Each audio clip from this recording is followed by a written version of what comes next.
So when you're looking at developing a team, one of the biggest hurdles that people come up with is setting expectations or standards. This is how we perform, this is how we deliver, these are the deadlines we hit, this is the quality of work we give. Again, it doesn't matter what field you're in. It can be, architecture, it can be accounting, it can be, the restaurant business or the hotel business. It doesn't matter what it is. There's always going to be a standard that needs to be set. But where a lot of people in management positions find issue is that they'll communicate to their team, hey, I expect good things out of you guys, and then, a couple days later, the team's not performing to the manager's expectation. And they'll say again, hey everyone, just in case it wasn't clear, my expectation is this. This is our standard. And some more time goes by and the team's performance is down here. And a lot of people get frustrated with this and they'll go through this routine month after month after month after month, possibly years, and they'll set an expectation, people will perform, and then they'll slowly get back down to this type of performance. And what people don't understand is that in order to set an expectation, yes, clearly communicating what the expectation is a huge part of setting an expectation, but it's not the only thing that matters. Your team needs to know what's expected of them, as well as they need to be held accountable to deliver. So essentially when it comes down to setting expectations and having people meet those, is that the expectations are not set by what you say, the expectations are set by what you tolerate. If you say, hey, you need to perform here, and someone's performing here, and it's frustrating you that they're not performing up here, but you're not willing to fire them or give them a talk or do anything to improve their behavior because, right here is technically good enough, even if it's not where you want them to be performing. If you don't address this behavior right here, this is where it's going to stay because this is what you're willing to tolerate. It doesn't matter if my boss says I need to be here on time. I've been 30 minutes late 100 times in the last year, and they haven't said a thing. Or they've mentioned it a few times, but it's never been more than that. Now, I'm not saying that when people aren't hitting the marker, you need to go right into disciplinary action, because that's what a lot of people think when they think about the word accountability. It's, I have to write people up, I have to put people on a performance improvement plan, I need to do some type of disciplinary action to show them I'm serious. And that's not true. When you start punishing people, people start resenting you. They start hating you. They might start liking you less, and they're not going to be as willing to give you their efforts naturally. They might be willing to give you effort because, they don't want to deal with your crap. I don't want to have to sit down with, Bill and HR again. I don't want to have, Brenda send me a strongly worded email about my performance. I'm going to do the bare minimum to avoid those types of conversations, but I'm not going to give it my A game.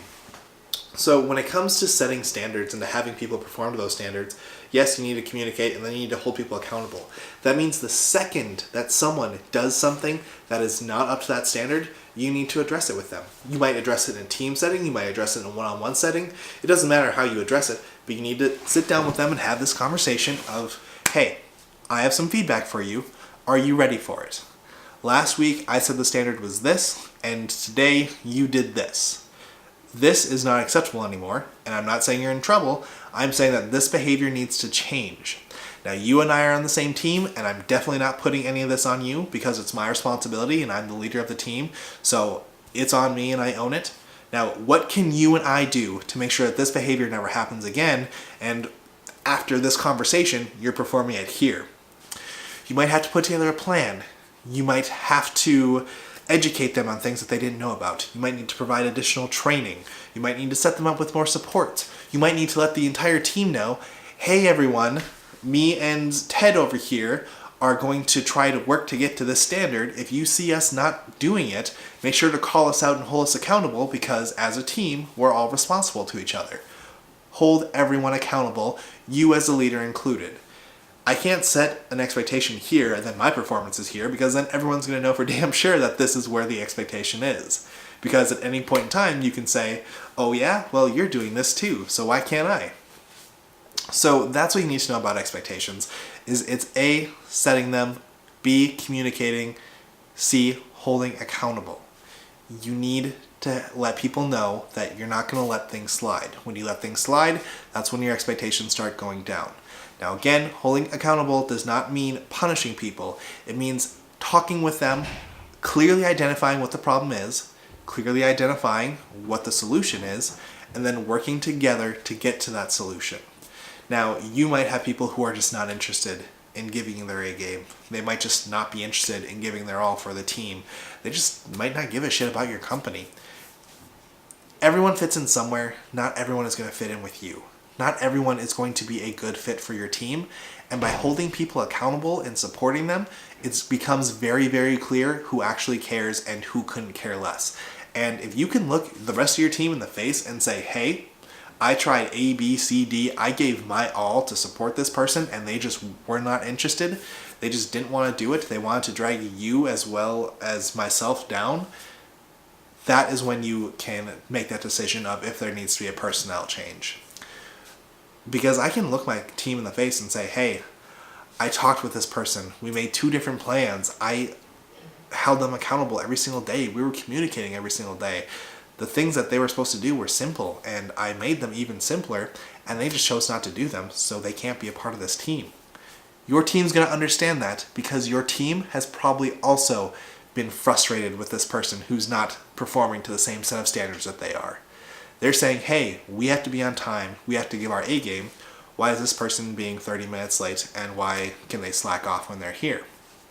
And when they see that you're willing to hold them accountable and you're not willing to let things slide like they used to, they're going to recognize in their brain, okay, the leader is serious about making these changes, so I need to keep my personal performance to the standard that they set. And B, they are actually serious about caring about the team because they're not willing to let this one person drag the team down for underperformance just because, we might be short on staff or we're trying to hit a certain mark or whatever it might be. They're literally putting the team before anyone else, and they're not going to let anyone be toxic or damage the team. Guess what? People like that because it means that you're trying to protect them. And when people feel like you're trying to keep them safe, that is when they, again, want to give you your all. Give you their all.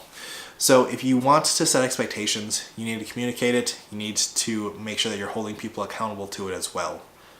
That is essentially the foundation of setting expectations. Now, obviously, given different fields, different careers, there might be, more details involved, legal things, personal policies you might need to follow, but that's the foundation. Decide what your expectations are, communicate it, hold people accountable with support, not with punishment. That's setting expectations.